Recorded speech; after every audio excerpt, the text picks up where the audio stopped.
삼법인 해서 무상고, 무아 이걸 삼법인이라고 하죠. 여러분 또 인터뷰할 때나 불교 관련된 이야기할 때 무상고, 무아 이런 이야기를 많이 할 겁니다. 저번 인터뷰 듣다 보니까 오늘 수행자분께서 알아차림을 내가 하는가, 내가 하는가 짠다.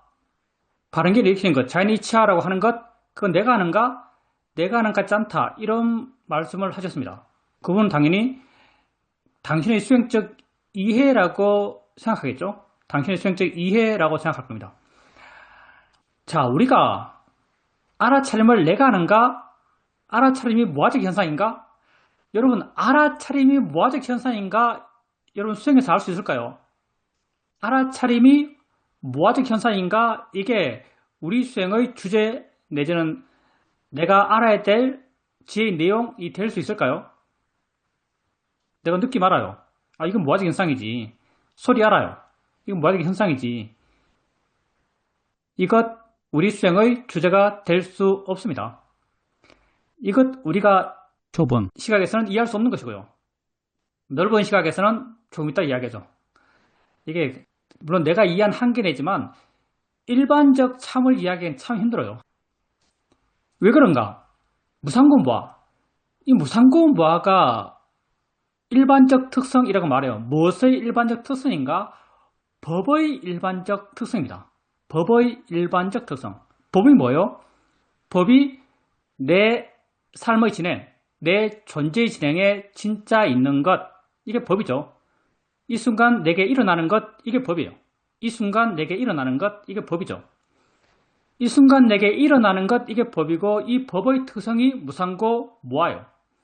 그러면 여러분이 수행해서 노력해서 이해할 수 있는 무상고 무아 이해 방향은 어떤 것인가? 여러분에게 알아지는 것, 느낌이 일어나는 걸 여러분이 알아요. 바닥에 손을 대면 느낌이 생기죠. 느낌이 생기는 걸 경험하고 느낌이 생기는 걸 알면서 이것 조건대로 생기는 거지 라고 한번 던질 수 있어요. 던질 거리가 있으니까 이것 조건대로 생기는 거지. 새 소리가 들려요. 새 소리 들리는 걸 알면서 이것 조건대로 생기는 거지. 이것 자연이치지. 다르게 말하면 이건 뭐하지? 이건 무아적 현상이지. 이건 내가 하는 게 아니지. 이렇게 한번 던질 수 있어요. 던진다는 게 그리 한번 봐본다는 거죠. 왜냐하면 볼 게 있으니까요. 느낌이 알아지기 때문에 이거 자연이치지, 무아적 현상이지 라고 할 수 있어요. 느낌 생기는 것에 대해서 무아적 시각을 한번 가질 수 있어요. 소리가 들려요. 소리 들어. 이게 알아지고 있죠. 이게 알아지고 있고 이 알아진 것에 대해서 자연이치야? 무아적 현상이야? 라고 한번 던질 수 있어요. 이 시각으로 한번 봐볼 수 있다는 거죠. 그래서 여러분이 이해해야 될 무상고 무아의 대상은 뭔가 여러분에게 알아지는 것입니다. 여러분에게 알아지는 것이요. 내가 지금 알아차림하고 있네? 알아차림이 무아적 현상이지. 이런 식으로 하지 마세요. 왜냐하면 무상고 무아가 물론 우리가 이 수행을 통해서 알아가야 될 어떤 지혜의 내용이라고 할 수는 있습니다. 근데 여기 대해서 여러분이 알게 모르게 사전적 지식을 갖고 있고요. 알게 모르게 여러분 마음에 이미 많이 정해져 있어요. 여러분이 무아로 가면 설령 무아에 대한 이해가 하나도 없는 사람이라 하더라도 무아로 가면 무아는 어떤 거지? 라고 마음은 생각합니다. 마음에는 이미 자기의 정답이 있어요. 점점 그게 틀이 되고요. 점점 그렇게 해서 보려고 그러면 마음에 그게 느껴져요. 무아를 이해한 느낌이 들어요. 자기가 정해놓은 무아죠. 자기가 정해놓은 무상이에요. 자기가 정해놓은 고죠. 이게 느껴져요. 왜냐하면 그게 뭔지 이미 사전에 정해져 있고 마음의 힘이 좋아지면 그걸 만들어내요.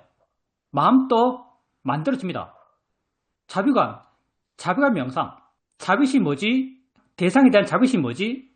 대충 여러분 마음에 자비심은 이런 마음이지 라는 것을 다 정해놓고 있어요. 자비감 명상 할 때 내가 행복하기를, 앞사람이 행복하기를, 내 가족이 행복하기를, 내 마을 사람들이 행복하기를, 대한민국 사람이 행복하기를, 이 지구인들이 행복하기를, 이 우주에 있는 모든 존재들이 행복하기를 이렇게 해요. 자꾸 한정된 대상에 계속 마음을 보내면 조금씩 마음의 힘이 커져가고요.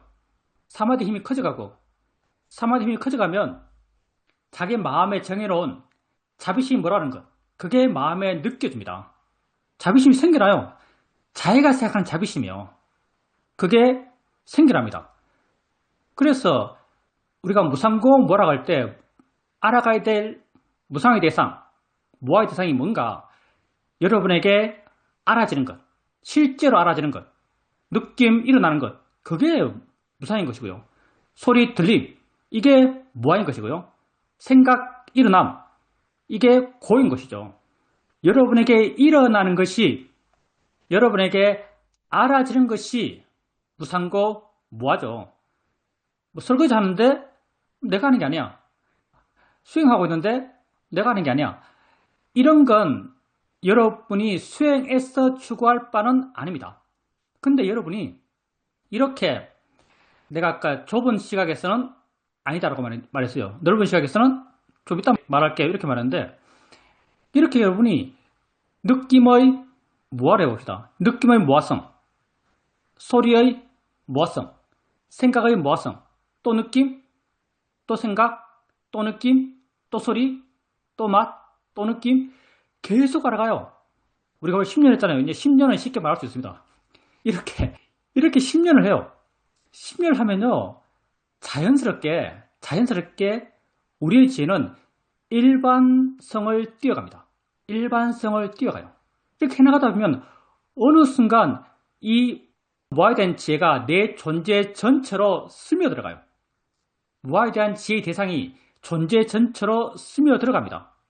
그럴 때 내가 알려하지 않고 알아진 것을 알면서 자기에 관심이 있고 마음이 내 안에 있고 그러면서 설거지를 할 때 그때는 그런 무아에 대한 이해의 느낌, 무드처럼 깔려있는 듯한 이해하려고 하면 이해되는 그런 느낌이 있죠. 그때는 내가 설거지하면서 무아에 대한 이해가 있다?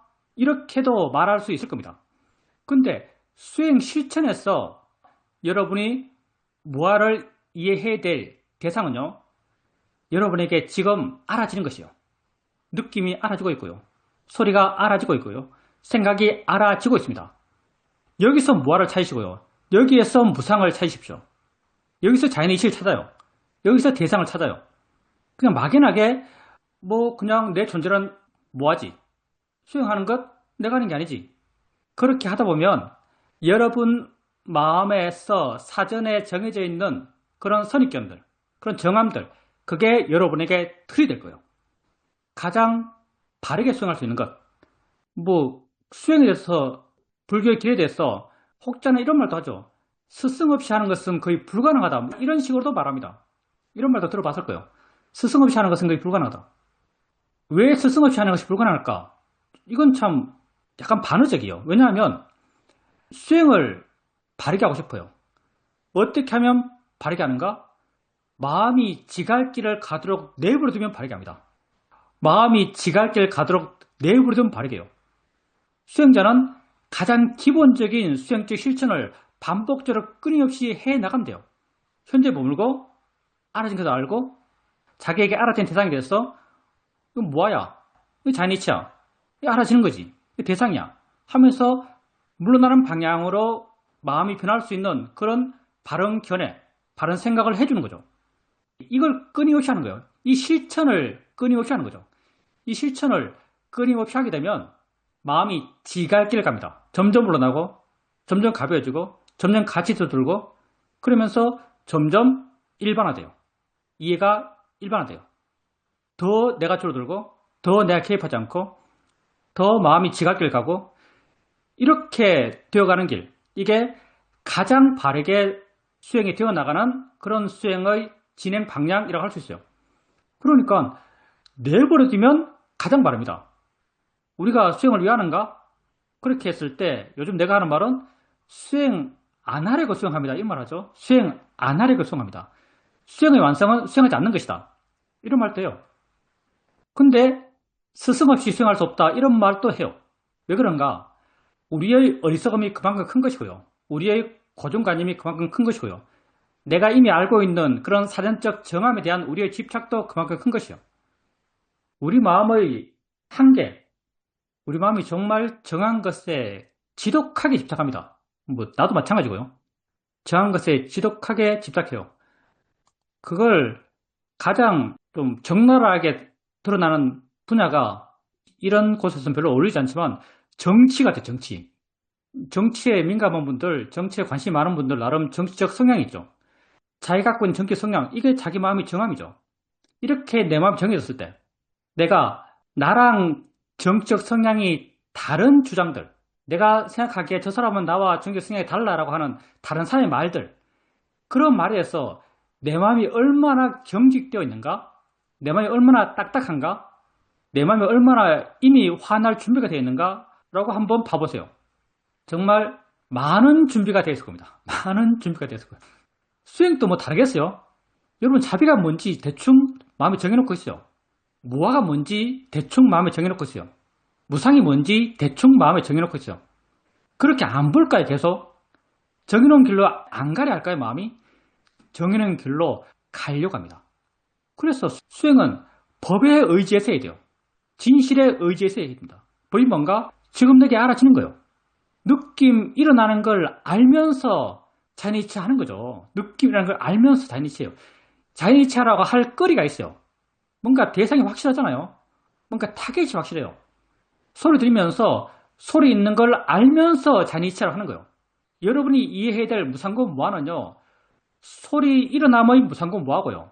생각 일어남의 무상고 무아고요. 느낌 일어남의 무상고 무아입니다. 이런 예가 쌓이고 가면서 점점 일반성을 띄어가고 이 일반성이 조금씩 여러분 존재 전체, 여러분 삶 전체 그렇게 스며들어가요. 이건 여러분이 하는 게 아니죠. 이걸 하려고 그러면 오류가 나죠. 여러분이 노력으로 이걸 하려고 그러면 오류가 납니다. 그러니 우리가 무상고무와 많이 듣고 여러분도 여기 대해서 많은 말을 합니다. 근데 막연한 무상고무화가 아니에요. 여러분의 실제 삶의 경험, 법의 무상고무화입니다. 그렇게 무상고무화를 자기 현재에서 지금 여러분에게 알아지는 것에서 찾으십시오. 딴 것 아니죠. 수행을 바르게 하십시오. 말은 이렇게 하지만 결국 우리의 도달점은 수행을 바르게 하십시오. 수행만 바르게 하면 됩니다. 알고 있는 걸 여러분의 수행책에 투영하려 하지 마십시오. 무상이지. 이런 막연한 암. 아는 게 더 위험하다. 이 말도 하죠. 이 케이스가 아는 게 더 위험하다는 말이 통할 수 있는 케이스입니다. 무상이지. 이걸 여러분의 수행책에 투영하려 하지 마세요. 뭐하지? 이걸 여러분 수행책에 투영하려 하지 마세요. 여러분 수행은요. 실천수행이고요. 실천수행은 알을 기반한 수행이고요. 알아지는 것에 대해서 무상을 투영하고 알아진 것에 대해서 뭐를 투영하고 알아진 것에 대해서 고를 투영하세요. 그러면 타깃이 명확하고 정말 던진 게 가서 부딪혀요. 던진 게 거기 가서 부딪힙니다. 부딪힐 거리가 있어요. 그렇게 계속 10년 하게 되면요. 우리 10년 했습니다. 10년 하게 되면요. 마음에 지가 알았어 이가 생겨요. 10년까지도 사실은 필요 없지만 여러분이 알든 모르든 이가 생깁니다. 왜 이가 생길까요? 그게 정말 무아적 현상이니까. 그게 정말 무아적 현상이니까. 느낌 일어나는 것, 느낌 생김, 그게 정말 무아적 현상이니까. 사실 답은 이미 주어져 있어요. 1-1은 2야 라는 답을 갖고 1-1을 보면서 아 이거 답이 2야 라고 보는 거죠. 사실은요. 답이 2야, 답이 2야, 답이 2야 하다 보면 나중에 왜 답이 인지가 이해됩니다. 이거 비슷한 원리죠. 비슷하단 말은 좀 과장이지만 논리적으로 비슷해요. 답은 이미 알아요. 무상건 뭐하죠? 소리 일어남. 소리 일어나는 것에 대해서 계속 던지는 거죠. 자연이치야. 왜? 진짜 자연이치니까. 진짜 조건 따라 생기니까. 소리 일어남. 그걸 알면서 자연이치야. 던지는 거죠. 그게 진짜 자연이치요. 진짜 자연의 이치로서의 현상에 대해서 자연의 이치라는 시각으로 계속 봐요. 1년, 2년, 3년 봐요. 자연의 이치지라는 지혜가 안 생기겠어요? 이해가 안 생기겠어요? 이해가 생깁니다. 그럼 이 이해는 진짠가 가짠가 이게 또 문제가 돼요. 이 이해는 진짠가 가짠가 네가 계속 자연이치를 하니까 아까 내가 말했던 거 있죠. 내가 알아차림이 지금 알아차림하고 있네. 알아차림이 무아직 현상이야. 알아차림하는 것 무아직 현상이야. 설거지하는 것 이거 무아직 현상이야. 계속 그렇게 보면 아 설거지 이거 무아 맞네 라는 이해가 생길까요? 이것 생길까요? 생길 수도 있을 겁니다. 자비간 할 때 자비심이 생기듯이. 그럼 이걸 어떻게 구분하죠? 이걸 어떻게 구분하는가? 글쎄요, 이거 정말 애매하죠. 참된 지혜인가, 가짜 지혜인가? 참된 통찰지인가, 가짜 통찰지인가? 이거 어떻게 구분할까요? 제가 어떤 분하고 인터뷰할 때 그분이 새벽에 자선하면서 엄청 깊은, 놀라운 통찰의 체험을 했다고 내한테 담았음인데 새벽같이 봤어요. 그 이야기를 해봤죠? 하니까 이분이 아침에 자선을 하는데, 아, 이거 다 무사한 거야. 다 무사한 거야. 다 무사한 게 특별한 대상이 없어요. 그냥 자기 삶이에요. 다 무사한 거야. 라고 하니까 마음에, 그래, 정말 무상하지. 라는 이해가 아주 분명히 생겼고, 그 이해가 자기 마음을 다 채웠고, 눈물이 펄펄 나고, 카타르시가 느껴지고, 마음이 깨끗해지고, 마음이 너무나 행복했다. 이런 말 하더라고요.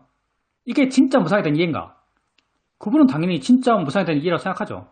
근데 나는 마음의 힘이 좋았어. 자기가 갖고 있는 무상에 대한 선입견, 무상에 대한 정함, 그게 만들어서 표면적으로 드러났다. 난 이렇게 말하죠. 만들어서 표면적으로 드러났다. 난 이렇게 말해요. 그럼 여러분이 설거지하면서 계속 되뇌는 거죠. 이것 무아적 현상이야? 이것 무아적 현상이야? 이것 무아적 현상이야? 하면 아 정말 무아적 현상 맞지라는 알의 느낌이 안 생길까요? 안 생긴다는 보장도 없을 겁니다. 생길 수 있다고 나는 생각해요. 자기가 생각하는 이해죠. 근데 이게 분명히 참된 통찰지는 아니죠. 참된 통찰지는 아닙니다. 관념적 지혜. 그럼 진짜 지혜와 가짜 지혜를 어떻게 구분하죠? 진짜 지혜와 가짜 지혜를 어떻게 구분할까요? 저도 정답이 없는데 물론 내가 경험하면 구분할 수 있어요. 내가 경험하면 구분할 수 있는데 다른 분에게 이 차이를 한번 말해봐라, 설명해봐라 라고 하면 도대체 이걸 어떻게 설명할까요? 법을 대상한 이해, 이게 진짜지예요. 막연한 내 존재에 대한 이해, 이건 오류 가능성이 높죠. 근데 법을 대상한 지혜, 이건 통찰질 가능성이 높아요. 그리고 아무런 사전적 준비, 사전적 노력 없이 생겼다, 이건 통찰질 가능성이 높아요. 아무런 사전적 준비가 없어요. 그냥 조건 내리가 마음에서 지혜가 쑥 생겨나요. 이해가 확 생겨나요. 뭐다라는 알미 확 생기는 거죠. 이건 통찰질 수 있어요. 그리고 마음의 느낌, 알의 느낌 내지는 물러남의 느낌, 이것도 사실은 말로 하기 참 힘들어요. 사이도 이렇게 말합니다. 지혜에는 알의 느낌이 있다. 사이도 이렇게 말해요. 지혜에는 알의 느낌이 있다. 근데 나는 주로 지혜를 말할 때, 지혜를 느낌으로 말할 때 나는 물러난다, 가벼워진다, 자유로워진다 이렇게 말해요. 이게 알의 느낌과 물러나는 느낌, 가벼워진 느낌, 자유로워진 느낌, 이게 상황 따라서 다르게 나타나는 것 같은데 다르게 나타날 수가 있을까요? 문제를 던지는 겁니다. 나도 몰라요. 지혜는 한마음인데 다르게 나타날 수 있을까요? 물론 내 관념화가 다르기 때문에 다르게 나타난다고 말할 수 있을 거예요. 그러면 어떨 때 알의 느낌이 생기는가? 어떨 때 알의 느낌이 생기는가 하면요, 지혜의 내용이 언어적으로 분명할 때, 지혜의 내용이 언어적으로 분명할 때 알의 느낌이 생깁니다. 근데 지혜의 내용이 언어적으로 분명하지 않을 때, 그냥 나도 모르게 느끼는 느낌 있잖아요. 이럴 때 물러난 느낌, 가벼워진 느낌, 자유로워진 느낌이 생겨나요. 이게 같은 마음에 대한 다른 관념화라고 나는 생각해요. 같은 마음에 대한 다른 관념화. 말로 하면 엄청 달라요. 말로 하면 하나의 경우는 안다는 느낌이 있고 하나의 경우는 자유로워진 느낌이 있어요. 근데 지혜가 둘일 수 없죠. 이가 생기고 뭔가 마음이 변하고 그 변화가 느낌을 만들어내요. 한 마음이 만들어낸 느낌은 원래는 똑같을 거예요. 근데 그 느낌이 해석되죠. 우리 마음에서.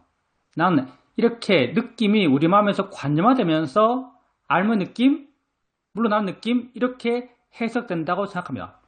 왜냐하면 마음에 물러나는 건 없거든요. 마음은 거리가 없어요. 마음은 위치가 없어요. 마음은 앞뒤가 없어요. 그러니까 물러난다 이게 절대 참일 수가 없죠. 그냥 그렇게 관념화되는 거죠. 이런 마음의 느낌이 있다면 통찰지다라고 생각할 수 있어요. 그러니까 참된 지혜, 참된 통찰지, 아니면 내가 만든 지혜, 이것도 만만치가 않습니다. 만만치가 않아요. 그러니까 여러분이 해야 될 것은요, 기본적인 수행계 실천, 그걸 지속적으로 꾸준하게 하는 것, 이거예요. 그런 관념의 지혜의 내용으로 이루어진 관념의 탑을 쌓지 마십시오. 내가 그런 이야기를 사실 많이 해요. 말은 이렇게 하지만 내가 또 말을 하죠. 이런 지혜의 내용이 있습니다. 그러니까 내 말을 그냥 흘러 들으세요. 내 말을 그냥 흘러 들으십시오. 이런 소스를 주는 게 여러분에게 크게 도움되지는 않습니다. 요즘 이런 반응을 또 많이 하고 있죠, 내가. 정리해서 말한다면 우리가 무상고음 무아를 많이 이야기하고 여러분도 많이 말해요. 여러분이 이해해야 될 무상의 대상은 거창한 게 아닙니다. 지금 여러분에게 알아지는 것, 느낌이 일어나는 것, 소리 들리는 것, 생각이 일어나는 것, 이게 여러분이 이해해야 될 무상의 대상이고 이게 여러분이 이해해야 될 무아의 대상이죠. 어떻게 이해하는가? 알면서 자니치야라고 무아의 견해를 투영하고요. 알면서 일어나는 거지 라고 무상의 견해를 투영하는 거죠. 그게 사이가고 사이가면 자연스럽게 마음에 그런 이해가 생깁니다. 이 정답은 부탁해서 이미 2500년 전에 말씀하신 거예요. 질문입니다. 말을 하면서 사실에 조금 벗어나서 잘못 말하는 경우가 있습니다.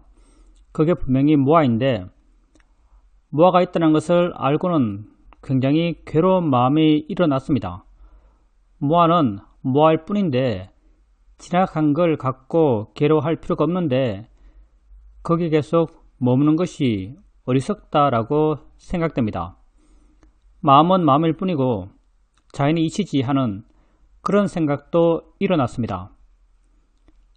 말을 할 때 항상 옳은지 옳게 말하는지 그것을 염두에 두고 말을 해야 될 것 같고 말을 할 때 망가짐이 어떤지 항상 점검해야겠다는 생각이 들었습니다. 말할 때 삿뒤로 말하고 들을 때도 삿뒤로서 들어야 한다고 생각합니다. 말을 할 때는 그 마음의 작용이 굉장히 많기 때문에 그걸 알아차림하기가 쉽지 않습니다. 어쨌든 그 아는 것을 다시 알도록 계속 노력했을 때 조금씩 그렇게 알면서 할 수 있지 않을까 생각합니다. 또 말을 할 때 감정이 생기는데 그때도 지금의 마음 상태가 어떤가를 아는 것이 중요하다고 생각합니다. 우리가 다른 사람과 대화를 해요. 이야기를 하는데 사실에 벗어난 이야기를 해요.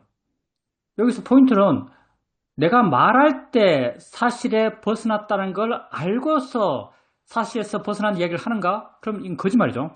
내가 말할 때 사실에서 벗어났다는 걸 알면서 사실 벗어난 이야기를 하고 있는가? 아니면 내가 말할 때 그걸 진실로 알았어, 진실로 이야기했는데 나중에 그게 실제로는 사실이 아니었다고 안 케이스가 있을 수 있어요. 아마 두 번째겠죠. 그래서 후회하고 자책합니다. 그리고 그게 어리석음이라고 말해요. 수행자님께서는 지금 내가 말할 때 사실에서 벗어난 이야기를 했어요. 나중에 보니까 그게 사실에서 벗어난 이야기예요. 근데 말할 때는 참인 줄 알았어요. 잘못한 거죠. 내 갖고 있는 정보화에서 난 걸 참으로 알았어요. 근데 나중에 알고 보니까 그게 참이 아니었죠. 내가 참이 아닌 걸 참으로 알았어요. 이걸 뭐하러 가셨죠? 이거 모아가 아니죠. 이건 모아 아닙니다. 이건 뭐 사회적 진실, 사회적 참이죠. 내 존재의 참이 아니에요. 내가 그 순간 그걸 참으로 알면 그건 내게 참이에요. 내가 그걸 그렇게밖에 알 수 없는 상황에서 실제로 내가 알지 못하는 어떤 영역에서 그게 참이 아니고 거짓이다 하더라도 내가 알 수 없는 거예요. 내가 알 수 없는 것은 내게 규칙 사유가 있지 않습니다. 그때 내가 그걸 참으로 알았어. 그걸 내가 다른 사람에게 참이라고 이야기했다면 이건 너무나 정상적인 것이고요. 이건 어리석음에 기반한 가짜를 이야기한 게 아니죠. 적어도 내게는요. 물론 내가 한 말 때문에 다른 사람이 피해를 봤다면 나는 그에게 사과해요. 그렇지만 내가 정말 지혜롭다면 사과하면서 내가 나 자신을 자책하는가? 나는 나 자신을 자책하지 않습니다. 왜냐하면 그때 내가 그걸 진실이라고 생각해서 믿고 말한 거예요. 내가 날 비난할, 나에게 어떤 책임을 느낄 필요가 전혀 없는 상황이죠. 그렇기 때문에 여러분이 진실해야 되는 것은요, 지금 이 순간뿐이고요. 지금 이 순간 여러분이 알고 있는 정보 하에서 진실하면 돼요. 객관적 진실, 이게 여러분에게 없어요. 여러분의 정보가 한정돼 있어요. 객관적 진실, 여러분 어떻게 알아요? 지금 내가 이렇게 믿고 있으면 그게 진실이에요. 여러분에게는.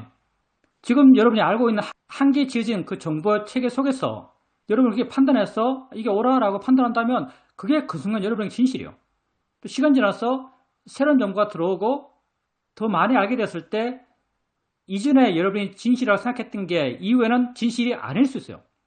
내가 이후에 진실이 아니다고 알았다 하더라도 이전에 한정된 정보에서 잘못 알았어. 진실 아닌 걸 진실이라고 믿었던 그때의 나를 지금의 내가 비난하지 않습니다. 그때의 나에게 내가 책임을 묻잖아요. 심정적으로. 난 떳떳해요. 내적으로 떳떳해요. 근데 사회적으로는 사과합니다. 난 그때 떳떳했어 해서 사회적으로 사과 안 한다. 이런 사람이 있을 수 있겠죠. 이런 사람이 결코 지혜로운 사람이라고 할 수는 없어요.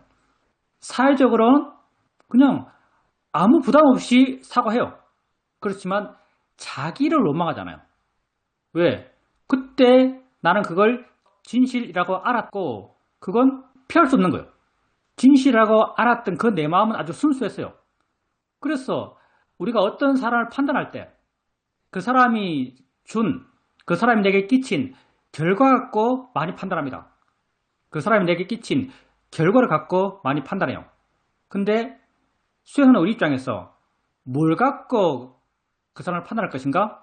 그 사람의 의도를 갖고 그 사람을 판단해야 됩니다. 여러분은 그 사람의 의도에 의지해서 그 사람을 판단해야죠. 그 사람의 의도가 선했는데 그 사람도 한계 지어져 있고 나도 한계 지어져 있어요. 복잡한 원인 결과 관계가 있겠죠. 그 사람의 의도는 선했는데 내게 준 영향은 부정적일 수 있습니다. 그때 여러분 어떻게 반응하겠어요? 많은 경우 화로 반응하겠죠. 근데 여러분은 그 사람의 의도에 의지해서 그 사람에게 화나지 않는 그런 마음이 되어야 됩니다. 그런 마음이 됩니다. 중요한 건 의도죠. 수행과 똑같아요. 여러분 수행에서 뭐가 중요해요? 수행되는 게 중요해요? 수행하는 게 중요해요. 우리가 맨날 얘기합니다. 수행하는 게 중요하다. 수행하는 자체가 수행의 목적이다. 원인이 중요하다. 우리는 원인을 채우는 자다. 항상 얘기해요. 왜 항상 이야기하는가? 항상 마음이 거꾸로 가거든요. 이게 어리석음이에요. 항상 마음이 결과로 치우쳐요. 사람과 관계에서 마찬가지죠. 그 사람의 동기에 포인트를 줄 것인가? 그 사람이 내게 준 결과에 포인트를 줄 것인가? 마음은 계속 결과에 포인트를 둡니다. 근데 여러분의 수행에 익숙해지고 수행적 시각, 우리 입장에선 바른 시각이 느낌을 향해서, 소리를 향해서, 생을 향해서 충성해졌을 때 이게 자연스럽게 여러분 삶에 스며들어가요. 삶을 바라보는 여러분 마음의 태도도 이렇게 되어나가죠. 이렇게 삶을 바라보는 여러분의 마음 태도가 수행적이 될 때, 수행적이 된다는 것은 바르게 된다는 말과 똑같은 말이죠.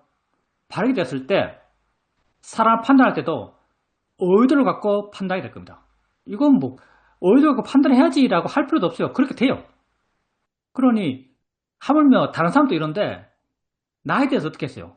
내가 그 사람에게 참여하는 말을 했어요. 결과적으로. 나중에 알았지만. 근데 말할 때 내 의도가 어쩌죠? 말할 때 내 의도는 선했어요. 나는 그걸 참으로 알았으니까. 결과적으로 거짓이었지만 나는 그때 그걸 참으로 알았어요. 내 의도는 선했죠. 내 의도가 선했다면 난 그때 나를 좋아할 수 있는 거죠. 그때 나를 원망하지 않아요. 그래서 수행자님이 사실이 아닌 걸 사실이라고 믿고 그 사람에게 말을 해요.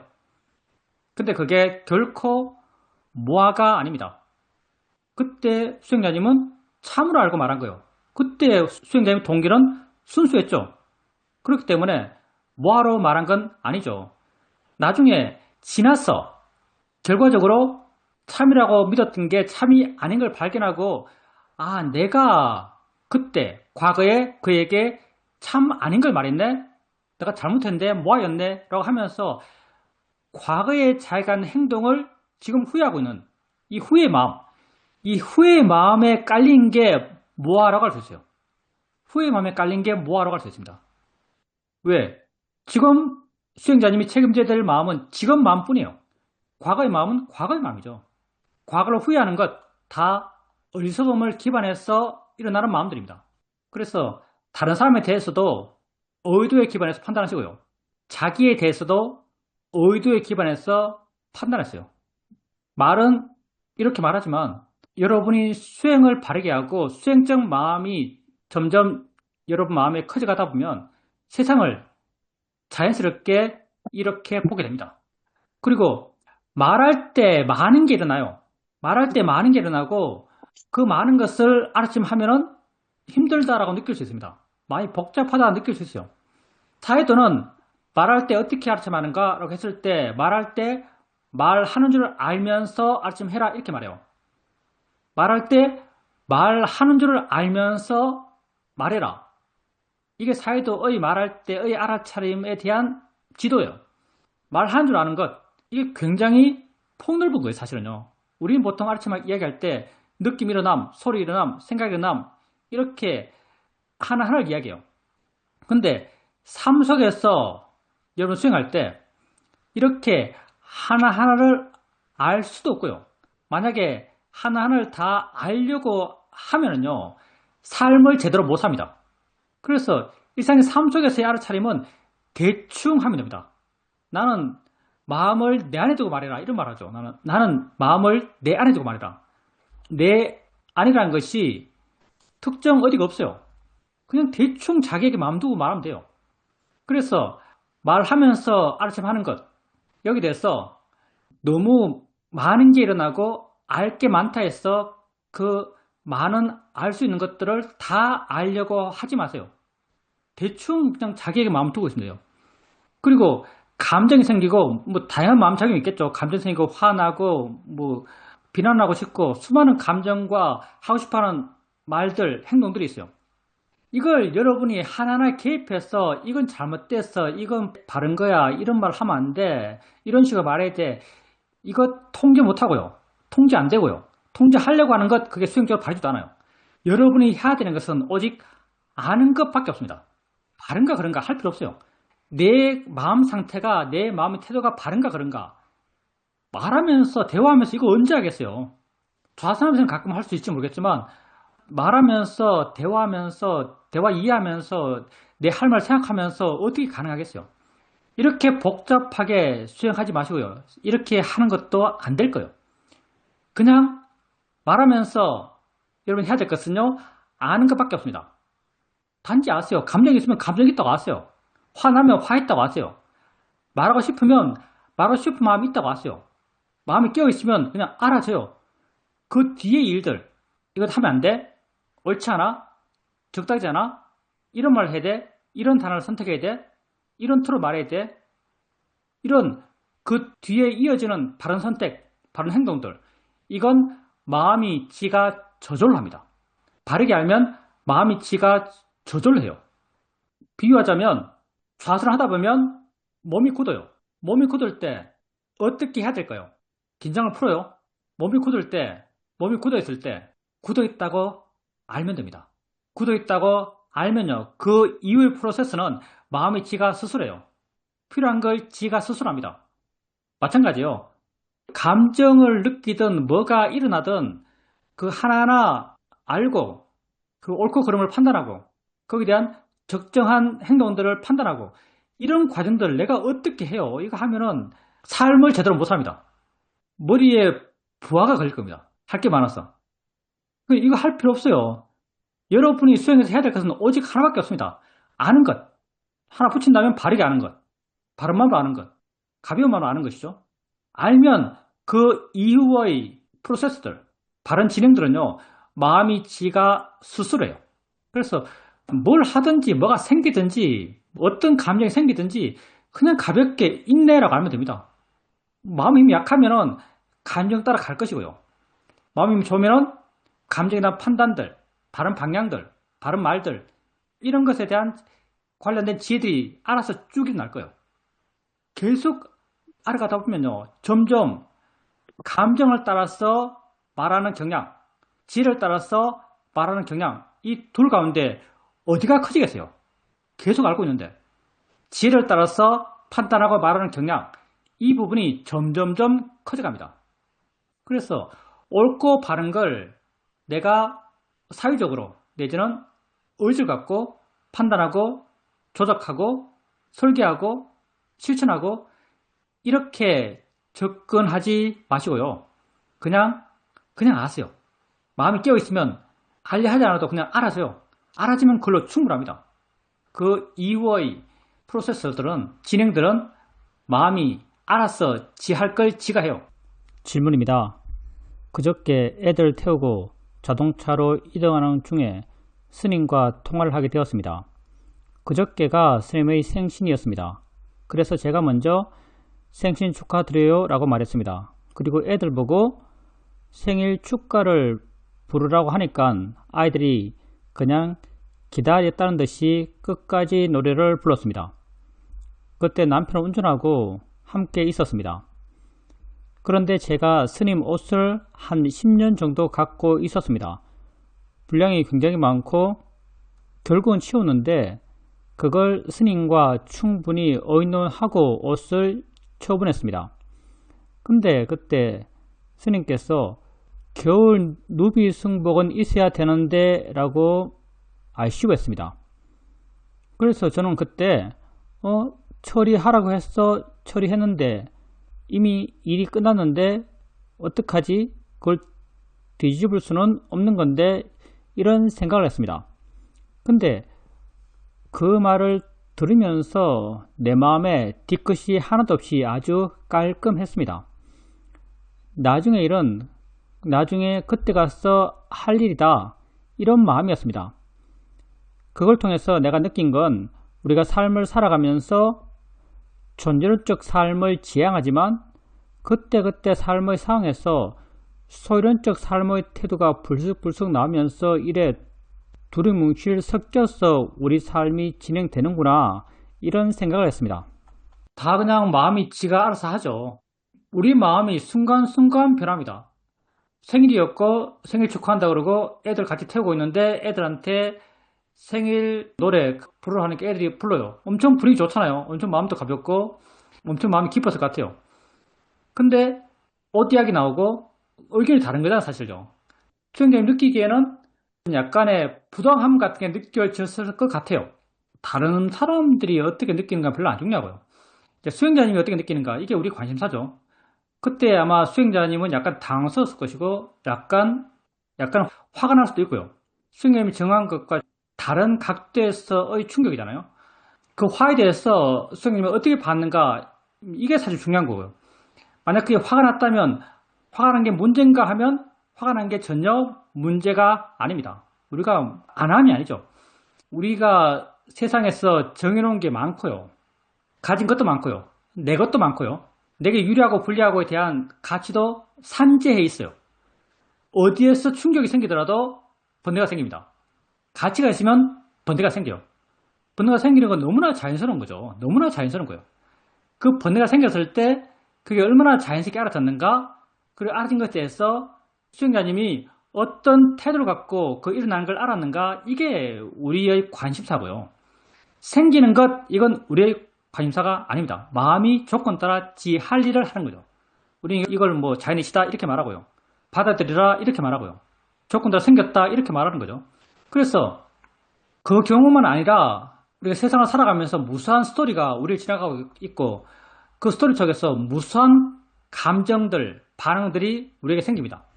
생기는 것, 생길만 했죠. 왜냐하면 내게 업이 있으니까, 내 마음의 조건도 있으니까 생겨요. 생긴 것, 거기에 문제를 둘 필요 없고요. 어떻게 보는가? 여기에 항상 우리는 문제의식을 느끼게 됩니다. 어떻게 보는가? 그래서 수행자님께서 그때 일어난 어떤 마음의 작용에 대해서 무난한 마음, 약간 가벼운 마음, 좀 객관적인 마음, 그런 마음으로 그 일어난 감정들, 그걸 보셨다면 수행을 잘 하신 거죠. 수행자님이 이전에 그 문제를 처리할 때 그 자기 마음 상태, 그 자기 마음 상태에 대한 확신, 이런 게 있었기 때문일 겁니다. 그때 바른 마음으로 그 일을 했다고 스스로 알기 때문에 나중에 다른 사람이 거기에 대해서 어떤 말을 하더라도, 어떤 문제 제기를 하더라도 수행자의 마음은 자유로운 거죠. 그때 마음이 좋았기 때문에 자유로운 거예요. 근데 설령 그때 마음이 안 좋았어요. 그때 내가 이걸 계속 갖고 있을 때 이런 마음도 있을 수 있습니다. 우리 뭐 중생이니까. 중생이 왜 중생인가? 아비지옥 갈 마음을 일으킬 수 있는 존재, 이게 중생이죠. 아비지옥이 저 지옥 맨 끝에 있는 지옥이죠. 아비지옥 갈 가능성이 있는 그런 마음을 언제든지 일으킬 수 있는 존재, 이게 중생이에요. 그러니 그때 우리가 안 좋은 마음, 귀찮은데 집에 공간도 없는데 폼도 안 나잖아요. 옷 그거 막 보자기를 막 사서 있었을 건데 박스에 넣거나 관리하기 힘들고, 어쨌든 그런 마음으로 대화할 때 우리가 원하는 방향으로 남을 유도하잖아요. 그런 방향에서 스님의 결정을 유도해서 자기 의도대로 일을 처리했을 수도 있습니다. 지금 돌이켜보면 그렇게 했다고 스스로 알 수도 있어요. 그래서 내가 마음이 안 좋을 수 있어요. 스님이 그 옷은 필요했는데 라고 말하면 그게 내 마음에 확 꽂힐 수 있습니다. 지금은 수행자님이 떳떳하니까 그렇게 말해도 전혀 마음에 안 꽂히잖아요. 근데 수행자님이 떳떳하지 않으면 그 말이 아주 강하게 꽂혀요. 자기 잘못을 자기가 시인하는 거죠. 이렇게 꽂힐 때, 만약 꽂힌다고 한다면은 과거에 내가 어떻게 했는가, 여기에 대해서는요 사실은 신경 쓸 필요가 없어요. 우리 수행자 입장에서 과거에 내가 어떻게 했는가, 이것은 신경 쓸 필요가 없습니다. 지금 내게 일어나는 것, 지금 내게 알아지는 것에 대해서 신경 쓰면 돼요. 내게 있는 건 지금밖에 없어요. 과거는 없어요. 만약 내가 과거에 그릇된 마음으로 어떤 판단과 행동을 했다면 과거의 마음이 그때 고통받았어요.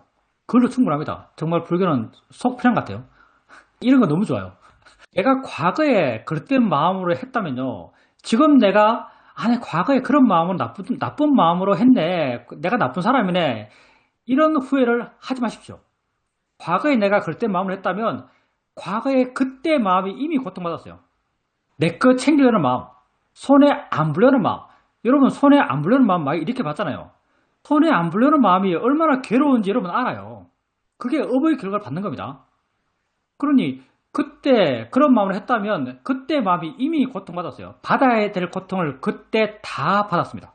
과거 때문에 지금 괴롭다면, 과거 때문에 지금 괴로울 수가 없죠. 그 내용적으로 과거 때문에 지금 괴롭다면 지금의 어리석음 때문이에요. 나는 사실 과거 때문에 괴로울 수가 없어요. 왜냐하면 과거는 알아지지 않기 때문에.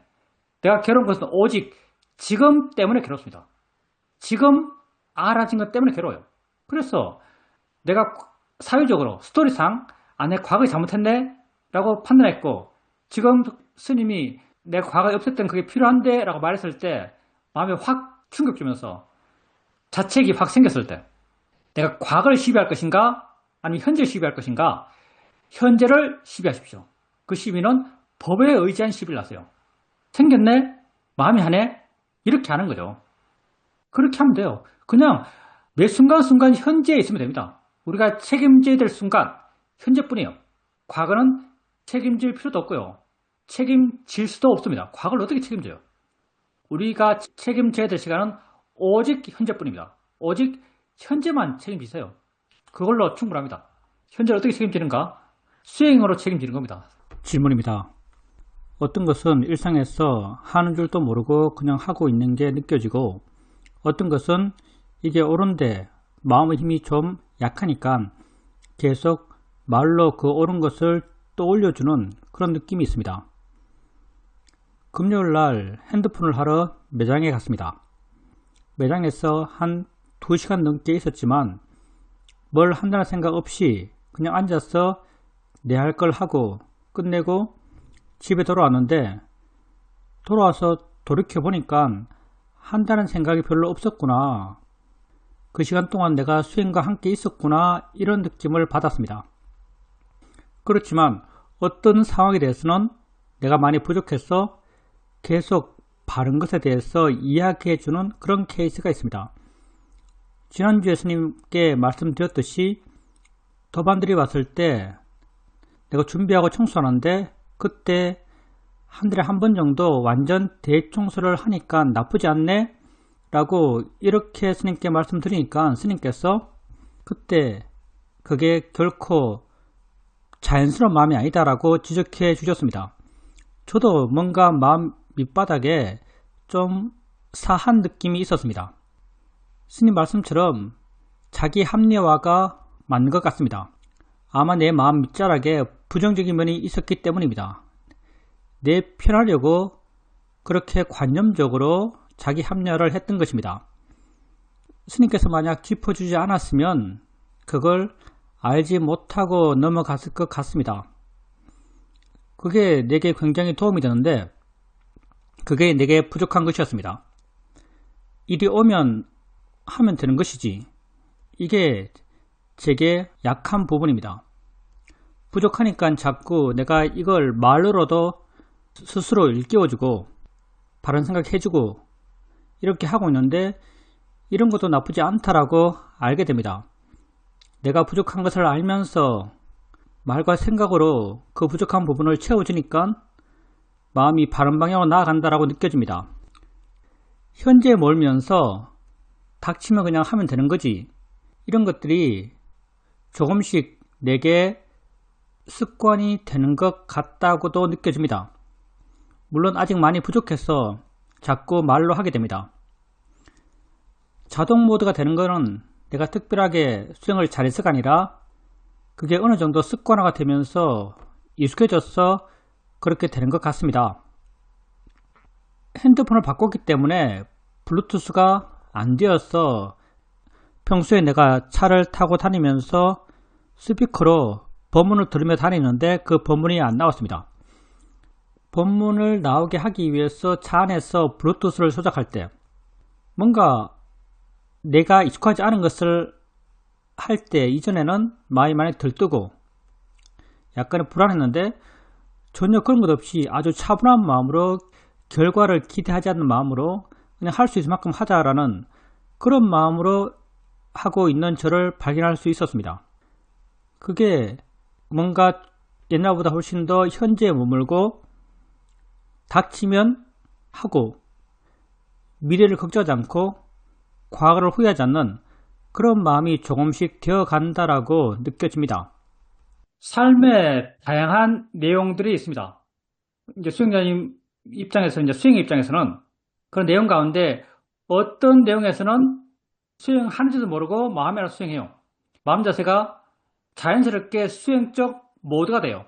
뭐 핸드폰 가게에서 내지는 블루투스 연결하면서 별 기대하지 않고 어떻게 돼야 하는 단정도 약하고 마음이 가라앉아 있고 할 걸 하고 못하면 못하고 결과에 자유롭고 이런 마음이 되는 거죠. 우리가 말하는 수행적 바람직한 마음 자세요. 어떤 스토리에서는, 어떤 이야기에서는 이게 돼요. 근데 또 어떤 이야기에서는 이게 안 되는 거죠. 뭐 예를 들면 저번에 차 마시고 뒤청소하는 것, 어떤 이야기에서는 이게 안 돼요. 왜 어떤 것이 되고 어떤 것이 안 되는가 라고 한다면은 그게 가치가 있어서 그래요. 그게 가치가 있고요. 그 가치에는 나란 게 있어서 그래요. 그러면 차 마시고 청소하고 이게 뭔 가치가 있지? 라고 한다면은 아마 내 상상이지만 수행의 마음속에서는 들어보면은 밥 먹고 항상 수행자님 집에 와요. 항상 수행자님 집에 와요. 수행자님은 내가 맨날 이 뒤치다걸 해야 돼? 왜 항상 나만 손해보지? 이런 느낌이 마음에 깔려 있었을 수 있습니다. 반복적으로 하면 다 깔려 있겠죠. 알게 모르게. 사람들은 와서 신나게 놀고 신나게 먹고 그냥 가버려요. 준비도 내가 하고 뒷처리도 내가 하는 거죠. 이게 알게 모르게 수행자님에게는 내가 한다, 내지는 손익 입장에서 내가 손해본다, 내지는 내가 희생한다, 이런 마음이 깔려 있는 거죠. 이런 마음이 계속 사회가다 보니까 가치가 커진 거죠. 가치가 커지니까 이거 할 때는 현재 못 있는 거죠. 스토리를 굴러가는 거죠. 그러면서 자기 합리화, 자기 위안 같은 거 하는 거죠. 그래도 한 달에 한 번 모이니까 덕분에 복도 청소하네 이런 마음이 생긴다는 그 자체가 거기에 대한 마음의 화가 있다는 걸 반증합니다.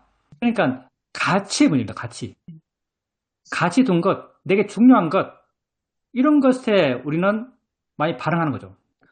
뭐 어떻게 되는가?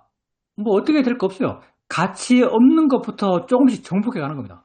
아마 수행자님은 핸드폰 가게에 가서 뭐 핸드폰, 어떤 스타일의 핸드폰, 어떤 앱을 깔고 여기도 별로 신경이 안 쓰였을 겁니다. 그냥 적당한 폰이면 되지, 쓸만한 폰이면 되지, 이렇게 아주 넓은 폭을 갖고 일을 접근하니까 그렇게 예민하지도 않고 이러쿵저러쿵 별로 신경도 안 쓰이고 아주 차분한 마음으로 일을 할 수 있어요. 같이 안 들어가 가능한 거예요. 블루투스도 해보고 할 만큼 하고 뭐 안 된다 큰일 나는 것도 아니고 다른테 맡기면 되고 이런 마음이니까 그렇게 할 수 있어요. 그렇게 우리가 별로 크게 가치 안 둔 그런 일부터 자연스러운 수행, 하려하지 않아도 되는 수행, 그런 수행을 할 수 있는 시간들이 되어갑니다. 이는 똑같거든요. 이는 똑같아요. 그걸 통해서 느낌에 대한 이해가 깊어지고요. 소리에 대한 이해가 깊어지고요. 생각에 대한 이해가 깊어지고요. 내가 그 깊어짐을 알든 모르든 이게 또 시간이 지나면 이게 일반화되면서 내 존재에 대한 이해가 깊어지고요. 내 존재에 대한 어떤 가치 줄어듦, 나에 대한 가치 줄어듦, 이건 내 삶의 모든 내용에 다 투영돼요. 그래서 집에서 좀 뒤에 있을 차담 준비하면서 시간 보낼 때 그 시간이 기쁠 수 있습니다. 그 시간이 기쁠 수 있어요. 사람들 이야기하고 다 떠나고 나서 아무도 없는 혼자 있는 집에서 청소하고 있을 때, 남 어지럽힌 거 닦고 있을 때 그 시간 행복할 수 있어요. 우리 지혜라는 게 딴 것 아니잖아요. 우리 지혜라는 게 알아진 것에 대해서 가치 줄이는 지혜예요. 가치 줄이는 일을 해요. 이 가치 줄어드는 마음, 이 마음이 내 삶의 모든 스토리에 조금씩 스며들어가고 있습니다. 조금씩 가치가 줄어들 거예요. 이렇게 가치가 줄어드는 그 과정과 현재 내 의도 없이 노력 없이 머무는 알아차림이 자연스러운, 수행이 자연스러운 그 과정이 함께 갑니다. 다 원인 결과가 서로 엮여 있어요. 태극처럼 함께 물려 들어가요. 지가 하는 일은 뭐겠어요? 지가 하는 일이 가치 줄어든 일이에요. 삶의 가치가 줄어들어요. 가치가 줄어들면 어떻게 되겠어요? 가치가 줄어들면 수행이 자연스러워요. 수행이 자연스러우면 더 깊은 이해가 생겨나요. 이해가 깊어지면 또 가치가 줄어요. 가치가 줄어들면 수행이 자연스러워요. 이게 서로 물려 함께 돌아갑니다. 그러니까 내 마음에 그런 가치가 드러나서 번뇌가 드러나고 안 드러나고 별로 안 중요해요. 그냥 현상적으로 할 수 있겠죠. 중요한 건 그게 드러났을 때 그걸 아는 것. 아는 순간 조금 가치가 줄어들어요. 그게 드러났을 때 그걸 아는 것. 그것만이 중요합니다. 그것만이 중요해요. 그래서 다음에 어떤 마음이 생기더라도 어떤 삶의 상황에서 어떤 마음이 생기더라도 생긴 마음을 갖고 문제시하지 말고요. 그 마음을 내가 알았는가? 바르게 알았는가? 이걸 갖고 문제로 삼으십시오. 질문입니다. 오늘 마음이 괴롭고 상당히 불편합니다. 배웠던 수행을 생각하면서 이 불편한 마음이 뭐지? 라고 마음을 이해해보려 해도 그게 잘 안됩니다. 문제는 친구 문제입니다. 아주 오래된 친구인데 그냥 친구이니까 모든 걸 이해하고 그냥 받아들이고 그냥 별 계산할 의지 없이 그냥 그렇게 지내왔습니다. 그런데 사실 내 속마음은 쟤는 좀 아니다. 쟤는 좀 못된 인간이다. 이런 판단을 하고 있습니다. 가능한 한 거리를 좀 둬야겠다 이런 생각도 했지만 그냥 그렇게 지내고 있습니다. 그리고 그 친구는 누군가가 미워질 때, 화가 날 때 항상 나에게 전화를 합니다. 그래서 그 친구가 다른 친구들, 다 같이 알고 있는 다른 친구들에서 어떤 마음을 갖고 있는지 내가 잘 압니다. 그렇지만 다른 친구들이 그 아이에 대해서 말할 때 저는 별다른 말을 하지 못합니다. 그냥 친구니까 이런 생각을 하고 있습니다. 그런데 한 번은 어떤 사람을 자기에게 소개시켜 달라고 했습니다. 그 친구에 대해서 내가 그렇게 좋다는 생각을 갖고 있지 않기 때문에 소개하기 싫은 마음도 있었고, 또 소개해 달라고 하니까 소개해 주고 싶은 마음도 있었습니다. 그래서 결국 소개를 해 줬습니다. 근데 그 사람과 주고받은 문자, 대화 이런 것을 나한테 또 보냅니다. 이 아이가 잘하는 게 뭐냐면 상대방의 가장 취약한 약점을 정말 귀신처럼 발견합니다. 이 아이가 하는 걸 보면서 내 걱정이 뭐냐면 소개시켜준 그 사람과 관계가 앞으로 계속 되어야 되는데 그 사람이 나를 이 친구랑 같이 묶어서 생각하면 어떻게 하지? 이런 걱정을 하고 있습니다. 이 걱정이 내 마음을 굉장히 어둡고 불안하게 만들고 있습니다. 내 수행력으로 이것을 대상으로 잘 못 보고 있습니다. 그런 문제에 있어서는 수행적 접근도 있고요. 관념적 접근도 있어요. 우선 수행자님이 어떤 생각을 해요. 친구 인품이 좀 문제가 있어요. 친구를 제3자에게 소개시켜줬어요.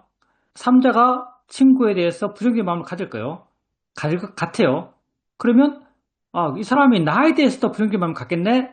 이렇게 생각하는 거죠. 이 걱정이 되는 거예요. 그러니까 손해보는 거죠. 많이 불편해요. 손해가 예상되니까 많이 불편해요. 근데 이게 다 확정된 진실이 아니고 마음이 펼쳐놓은 스토리예요. 그렇게 될지 안 될지 몰라요. 그냥 마음이 지 하고 싶은 대로 이야기를 펼치고 있어요. 어떤 마음인가? 불편한 마음이죠. 불편한 마음은 불편한 이야기를 해요. 마음이 지 하고 싶은 걸 하고 있는 거죠. 이렇게 마음이 지 하고 싶은 이야기를 지 멋대로 만들어낸다. 이걸 알게 되면 그 말을 안 믿을 수 있어요. 그 말을 안 믿게 되면 마음이 덜 불편해요. 그래서 마음을 믿지 마라 이런 말을 합니다. 마음을 믿지 마라. 특히 번뇌의 마음은 절대 믿을 게 못 되고요. 그리고 이건 약간 스토리상의 해결책이고요. 법으로서 해결책. 법으로서 해결책은 이 불편한 마음이 마음이다라고 하는 겁니다. 마음이 어떤 일을 하고 있어요. 마음이 불편한 일을 하고 있어요. 이건 마음에 대한 이해가 필요한데요. 마음이 불편한 일을 하고 있네 라고 한번 일깨워줄 필요가 있습니다. 수행자님께서 보통 보고 있는 마음은 아는 마음인데 아는 마음이라는 게 아는 일을 하는 마음이에요. 아는 일 그 자체가 아는 마음이죠. 불편한 일, 불편한 작용, 불편한 진행 이 자체가 불편한 마음이에요. 수행자님이 아는 마음에 대한 이해가 좀 분명하면요. 불편한 마음도 작용으로 성질로 이해할 수 있을 거예요. 만약에 이런 이해가 있다면 여기에 대해서 신기한 마음이 생깁니다. 마음이 불편한 일을 한다는 게 신기해요. 재밌다, 이상하다 이렇게 느껴요. 왜냐하면 한 번도 그런 식으로 봐본 적이 없거든요. 마음이 불편한 일을 하고 있어요. 불편해해야 하는 일을 하고 있어요. 그걸 정말 이해하면요. 신기해요. 재밌어요. 이런 신기함, 재미 이런 게 느껴지면 마음은 그 마음에 머물고요. 그 마음에 생긴 스토리를 잊어버려요. 수행자님이 지금 걸려있는 그물은요. 스토리의 그물이거든요. 근데 마음에다 관심이 있고 마음이 이렇네라고 신기하고 그런 마음이 있으면 마음이 법으로서의 마음에 머물고 그 스토리에 안 머물어요. 이걸로 우리는 이 문제를 해결합니다. 수행으로 문제를 해결할 때 이렇게 해결해요. 법을 이해함을 통해서 그 법이 만들어낸 관념으로부터 자유로워진다. 우리는 이렇게 설명하죠. 법을 이해함을 통해서 법이 만들어낸 관념으로부터 자유로워진다. 그래서 수행하는 수행자로서 우리가 해결해야 될, 노력해야 될 방향은 마음으로 이해하는 겁니다. 수행자님이 하셨죠. 마음이 하는 거지 라고 해보셨어요. 안 되는데 왜 안 되는가? 라고 한번 생각해 본다면, 단지 마음이지, 마음에 하는 거지, 이렇게 주문처럼 일깨워주는 것, 이건 힘이 없어요. 주문처럼 일깨워주는 건 힘이 없고요. 대상이 조금 명확해야 됩니다. 그래서 불편한 마음을 구체적으로 힘있게 드러내고요. 불편한 마음을 좀 힘있게 알면서 마음에 하는 거지 라고 이렇게 해주는 거예요. 단지 대상 없이 대충 알면서 대충 내 마음 상태를 알면서 마음에 하는 거지 이렇게 하면 별 힘이 없고요. 그 대상을 좀 명확히 알면서 불편한 마음을 좀 명확히 알면서 마음이지 지가 하는 거지 이렇게 하면 훨씬 더 이해가 생길 가능성이 높아집니다. 그래서 좀 더 대상을 구체적으로 보면서 알면서 마음에 하는 거지 이런 바른 생각을 해 주십시오. 그리고 친구, 사회 사는 분들과 내 입장이 워낙 다르니까 내가 약간 특이하겠죠? 가면 가고 오면 오고 걔가 뭐 하든 이게 내 생각입니다. 다른 사람이 나에 대해서 무슨 생각하든지 그 사람 문제죠. 그게 뭔 상관이지? 이게 사실 내 생각입니다. 다른 사람이 나에 대해서 무슨 말을 하든 그걸 어쩌라고 그 사람 일이지. 이게 사실 내 생각이에요. 쟤는 나쁘니까 좀 멀어져야 되고 쟤는 좋으니까 좀 가까워져야 되고 그냥 일 있으면 보고 할 말 있으면 하고 들을 거 있으면 들어주고 안 보면 안 보고 뭐 어때 안 보면 그만이지. 이게 사실 내 입장이거든요. 그래서 모르겠어요. 뭐 사회적 존재로서 주위에 사람이 있어야만 외로움이 줄고 자기 존재감을 느끼는 게 일반적인 사람의 심리인지 모르겠습니다. 그래서 좋은 사람을 계속 옆에 두려고 그러고 자기 자꾸 기억시키려고 그러고 그걸 통해서 내 존재의 의미를 느끼는 것 그게 필요한지 모르겠어요. 근데 나는 거기에 대한 별 가치를 못 느낍니다. 사실 친구 별 가치를 못 느껴요. 내 입장입니다. 질문입니다. 지난주에 제가 알아차림이 없을 때 왜 없는지, 마음이 어떻게 흘러가는지 이런 것에 대해서 관심을 가지면서 수행을 하고 있다고 스님께 말씀드렸습니다. 일주일 동안 계속 이런 것에 관심을 두면서 수행했는데 관심 자체가 그걸 알기 위해서라기보다는 수행을 위한 동력이 되기 때문에 제가 관심을 계속 두고 있는 것 같습니다. 또 한 가지는 통증에 관한 것인데 제가 요즘 도수 치료를 받고 있는데 지난번에 갔을 때 나는 분명히 수행을 하고 있었는데 순간 손발이 오그라들 정도로 악소리가 나는 그 통증을 강하게 느꼈습니다. 그 통증이 나와 동일시되면서 엄청나게 큰 고통을 느꼈는데 그 다음 순간 마음의 힘이 쫙 빠지면서 가만히 지켜보니까 통증과 내가 분리되면서 거리감 있게 볼 수 있었습니다. 다음에도 또 도수 치료를 받으러 가는데 가서 한번 제대로 수행해야겠다고 생각합니다. 그때 내가 분명히 수행을 하고 있었는데 왜 그렇게 강하게 통증을 느꼈을까라고 생각해보면 뭔가 내 마음에 빈틈이 있었기 때문이라고 생각됩니다. 그게 단지 느낌이기 때문에 느낌을 보면서 수행을 한번 해보겠다라고 생각하고 있습니다. 알아침이 없을 때 내 상태가 어떻지? 라는 게 관심이 맞죠. 그리고 알려고 그러면 자기에게 마음을 둘 수밖에 없습니다. 그리고 이렇게 관심 두게 되면 수행은 하려 하지 않아도 저절로 될 수밖에 없어요. 그래서 수행에 대해서 이런 식으로 관심 갖는 것 이것도 굉장히 좋은 일이죠. 내가 알아침이 없을 때 왜 없지? 어떤 원인 때문에 없지? 그때 마음 상태가 어떻지? 이런 관심은 굉장히 수행적으로 좋다고 할 수 있습니다. 근데 알아차림이 없는 것, 여기에 대한 분석 내지는 여기에 대한 생각? 그런 게 자연스러운 수행에 반드시 필요한가 한다면 이건 조금 다른 이야기가 돼요. 나에 대한 관심이 맞아요. 마음이 나를 안 떠나게 하는 건 분명히 맞습니다. 근데 알아침이 없는 것 이건 과거 이야기죠. 알아침이 없다고 한다면 언제나 과거에 없었던 거예요. 그럼 내 과거에 어떤 마음이지? 라고 사유해요. 이게 나의 개입이죠. 내 노력이요. 그래서 우리의 바람직한 수행의 바른 방향, 그 바른 방향에 사실은 직접적으로 부합하진 않아요. 방편적으로 부합하겠죠. 방편적으로 부합해요. 근데 직접적으로는 부합하지 않습니다. 직접적으로 부합하는 방법은 뭔가? 과거에 아직 없는 건 그냥 잊어버려요. 지나갔죠. 지금 마음이 내게 돌아왔을 때 지금부터 아주 가볍게 미련 없이 지금부터 시작하는 거죠. 미련 없이 지금부터 시작하는 것, 이게 자연스러운 것, 이게 우리가 원하는 알아차림의 방향과 부합한다라고 말할 수 있습니다. 그래서 방편적으로 좋은 일이죠. 알아차림 없을 때 왜 없지? 그때는 어떤 마음 상태야? 하면은 마음이 잘 날 안 떠나요. 알 수밖에 없어요. 관심이 있을 수밖에 없습니다. 그래서 수행을 하는데 에너지가 됩니다. 근데 자연스러운 수행, 내가 주르던 수행, 내가 하는 수행이 아닌 되어지는 수행, 이런 방향, 이게 우리가 가고자 하는 바람직한 수행의 방향이죠. 이런 방향과는 부합하는 그런 건 아니다고 할 수 있죠. 그리고 통증, 이제 수행자님의 포인트는 내가 수행하고 있는데 왜 그렇게 통증이 강하게 느꼈지? 확 놀랐지? 이런 말씀인데, 수행하고 있는 게 만병통치약이 아닙니다. 우리 수행을 압도하는 게 있어요. 특히 순간적으로 확 오는 충격, 순간으로 확 오는 충격에 대해서는 뭐 마음의 여유가 없어요. 물러나는 게 없어요.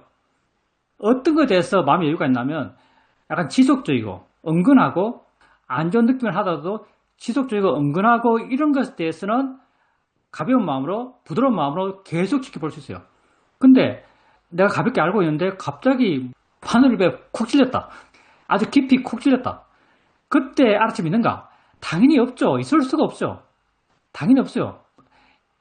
우리 마음에 가장 뿌리 깊게 박혀 있는 생존에 대한 집착, 이것과도 연결되어 있을 거예요.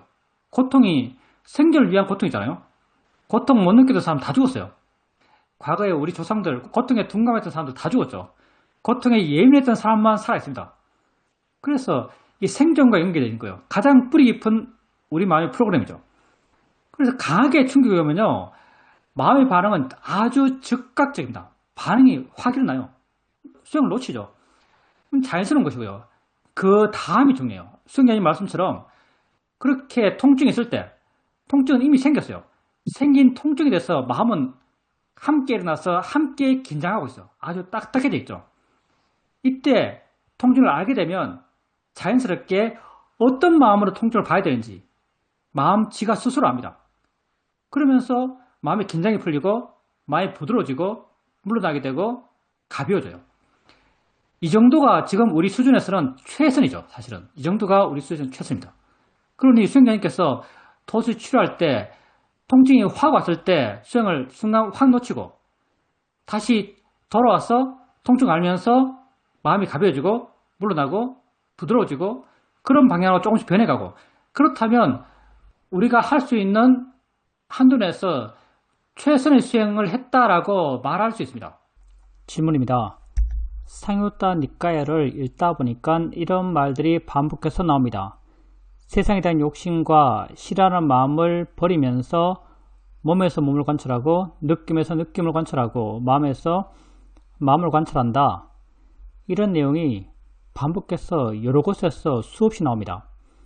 자꾸 읽다 보니까 내가 세상에 대해서 싫어하는 마음이 있다는 걸 알 수 있었습니다. 세상에 대한 욕심은 좀 버려져 가는 것 같은데 세상에 대해서 싫어하는 마음은 여전히 있고 이 마음이 오래전부터 있었다는 걸 알 수 있었습니다. 그러면 내가 수행하는 기본적인 마음 자세가 잘못된 게 아닌가, 이런 생각을 하게 됩니다.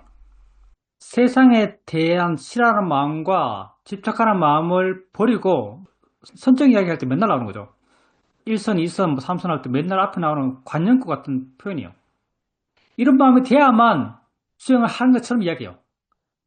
여러분 경전 읽을 때 하나 조심해야 될 게 뭐냐면요, 경전에서 말하고 있는 것은 완벽한 수행 상태를 이야기합니다. 사실 경전에서 말하고 있는 수행자의 수준, 그거 아란이에요. 그러니까 아란을 대상으로 아란의 수행을 이야기하고 있어요. 수행을 완성한 사람의 수행을 이야기하고 있어요. 우리는 아란이 아니죠. 우리는 세상에 대한 집착과 욕망을 다 갖고 있습니다. 수행자님이 나는 수행한다고 하는데 세상에 대한 욕망과 싫어하는 마음이 있는데 어떻게 내가 수행을 바르게 할 수 있지? 수행 바르게 못하겠네? 이런 생각을 할지 모르겠어요. 지금 그런 문제의식인지 모르겠는데 그렇지 않습니다. 수행하는 사람, 여기에 여러 사람이 있지만 여기에 세상에 대한 욕망과 싫어하는 마음을 가지지 않은 사람은 한 명도 없습니다. 다 갖고 있어요. 그러면 세상의 욕망과 싫어하는 마음, 이걸 어떻게 해야 되지? 없애야 된다고 했는데 라고 한다면은 이런 상태로 수행하는 사람은 없어요. 수행자 가운데. 이런 상태가 완성된 사람 없어요. 수행자 가운데. 단지 이런 상태로 나아가려는 의지가 있는 사람이에요. 이걸 우리가 분석하는 거죠. 어떤 분석인가? 이게 왜 생겼지? 세상의 욕망과 싫어하는 마음, 이거 왜 생겼지? 알면서가 생겼어. 알면서 어느 부분에 생겼지? 알아진 것에 대해서 생긴 거야. 어떻게 해결하지? 알아진 것에 대해서 마음을 바르게 하는 것, 이게 그 해결책이야 라고 붓다가 제시한 거예요. 붓다가 수행의 길을 가르쳤는데 어떻게 되라고 이 수행의 길을 가르쳐 주셨던가? 세상에 대한 욕망과 싫어하는 마음을 버리라고 가르쳐 준 거예요. 출발점이 아닙니다. 이거 완성이에요, 완성. 붓다가 왜 느낌을 알아라고 말했는가? 이렇게 되라고 그런 말 한 거죠. 세상에 대한 욕망과 싫어하는 마음을 버려라. 이런 상태로 나아가라고 수행을 가르쳐 준 거예요. 근데 지금 수행자님은 그런 상태가 안 되는데 어떻게 수행하지? 이렇게 말하고 있는 거죠. 그런 상태가 안 되는데 어떻게 수행하지? 이거는 약간 주객이 전도된 거죠. 경전에서 말하고 있는 대상들, 그 대상들이 다 아라한을 모델로 말하고 있는 것이기 때문에 아닐까 생각합니다. 난 경전을 읽으면서 그걸 많이 느끼거든요. 모델이 아라한인 것 같아요. 완성된 수행자를 이야기해요.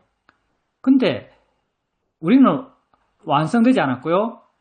과정의 수행자고요. 붓다는 이걸 수행의 결과로서 붓다는 말하신 거예요. 세상의 욕망과 싫어하는 마음을 버리는 것, 이걸 위해서 알아서 하는 겁니다. 이걸 위해서 바른결을 일으키는 거예요. 그래서 수행자님께서 이런 마음이 안 되는데 어떻게 수행하지? 이런 마음을 가질 필요 없어요. 이런 마음이 되기 위한 노력을 하고 계신 것이고요. 이런 마음이 되기 위한 노력을 하고 있다면 붓다가 말씀하신 고귀한 수행자의 길을 가고 계신 겁니다.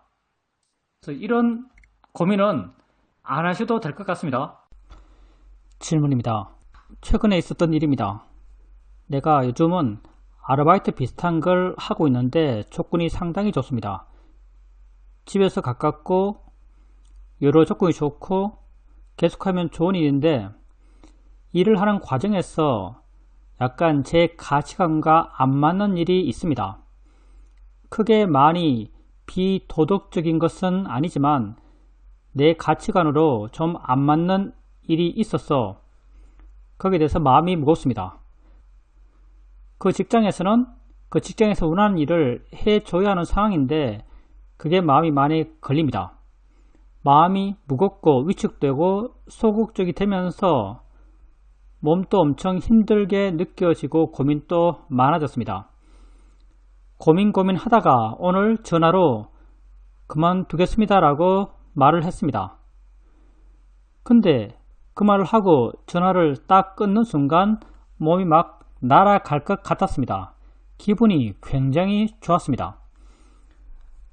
이런 결정에 수행도 상당한 영향을 끼쳤다라고 생각합니다. 수행자로서 이것이 과연 옳은 일을 하고 있는 것인가 라는 그런 도덕적 기준 같은 것이 문제로 제기되었습니다.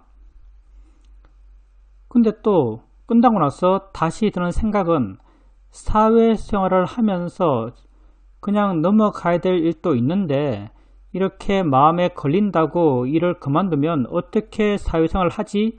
이런 생각도 들었습니다. 만만치 않은 문제죠. 우선 수행자님이 어떤 가치관을 갖고 있습니다. 자기의 가치관이 중요해요.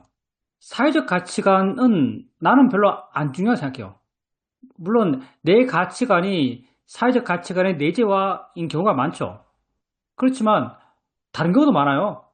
중요한 건 나의 가치관이죠. 나의 가장 중요한 존재의 목적, 사는 거죠. 그 다음이 바르게 사는 거잖아요. 우선 살아야 바르게 살죠. 사는 것, 그 다음 바르게 사는 거예요. 내가 살아야 돼요. 살아야 되면 해야 될 게 있어요.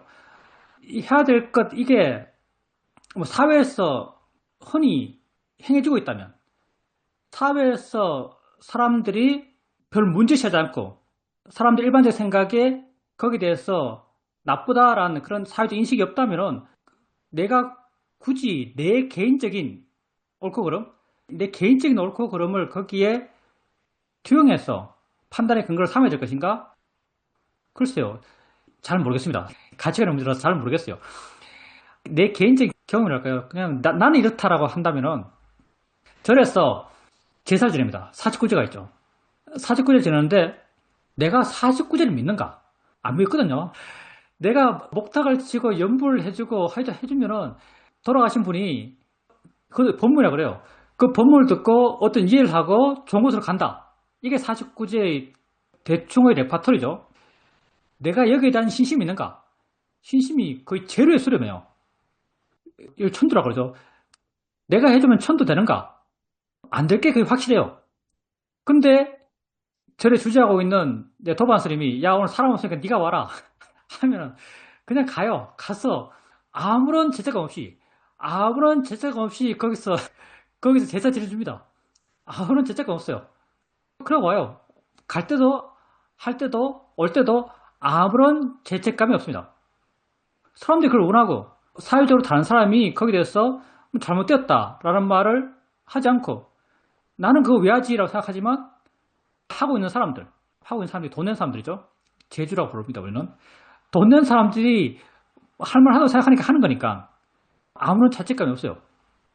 그게 수행자님의 케이스랑 부합하는지는 사실 모르겠습니다.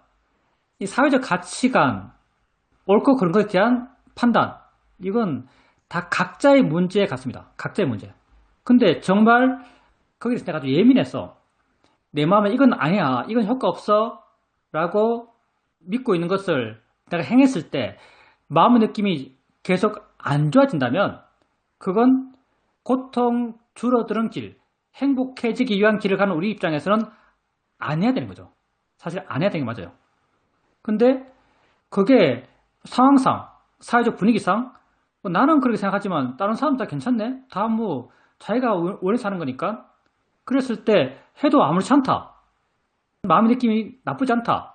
라고 한다면 내 개인적 목적에 부합해서 해도 나는 문제가 아니라고 생각해요. 정답은 없다고 생각합니다. 근데 수행자님 케이스에서 수행자님이 전화로 그만할게요 라고 했을 때 마음이 아주 기뻤다고 하는 걸 봐서는요, 수행자님이 어떤 도덕적 잣대에 예민하실 것 같고요.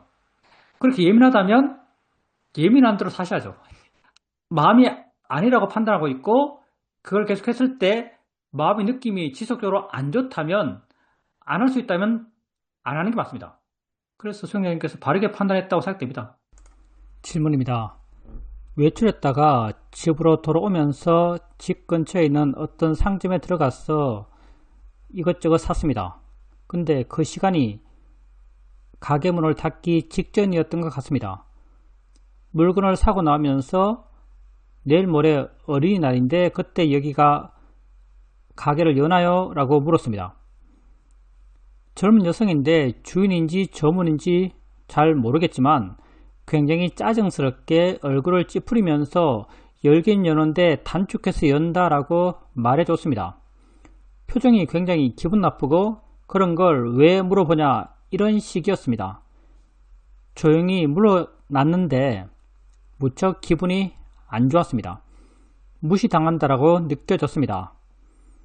집 근처에 와서 경영을 하면서 이것 좀 수행해야겠다고 생각했습니다. 근데 저절로 저 사람이 피곤한 모양이다. 지금 문 닫을 시간이 되었기 때문에 빨리 가고 싶은 모양이다. 그래서 저렇게 화를 내는 모양이다. 내가 이해해야지. 이런 생각이 자꾸 일어났습니다. 생각이다. 마음이 하는 거다. 라고 바른 생각을 해주면서 화의 에너지를 보려고 했지만 어떨 땐 됐다가 안 됐다가 하면서 마음이 계속 변했습니다. 기분이 나쁜 게 좀 오래 갔습니다. 그때 생각과 감정을 좀 분리해서 봐야 되었나 이런 생각도 지금은 합니다. 왜 기분 나빴는가? 수행자님의 자존감을 건드렸겠죠. 이런 걸 무시한다는 느낌 든 거죠. 다 수행자님이 받은 충격이에요.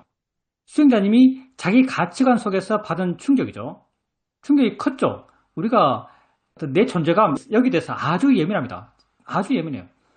사실은 그 사람이 어떤 마음으로 했는지는 우리는 몰라요. 근데 내가 그 사람이 어떤 마음으로 했을 거라고 추측하는 거죠. 이 추측을 우린 믿습니다. 마음이 생각하면 기본적으로 믿어요.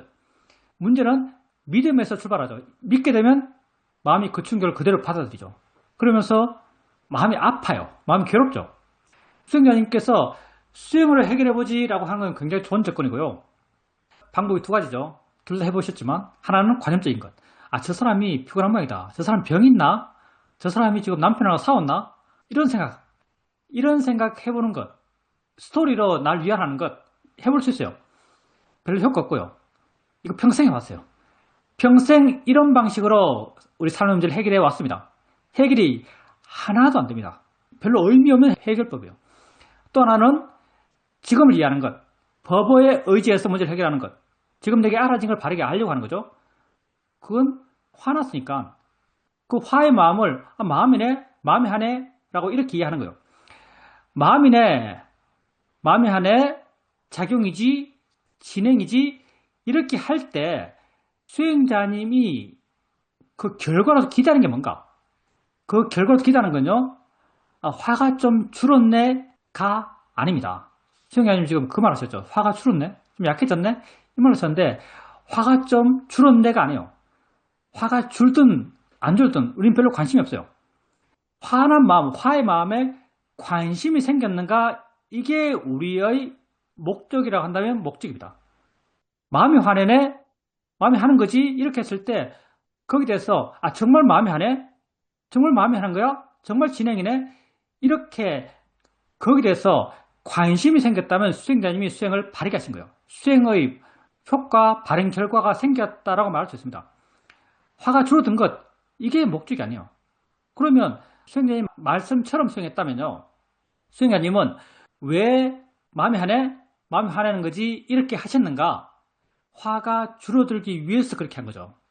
화가 줄어들기 위해서 그렇게 한 거예요.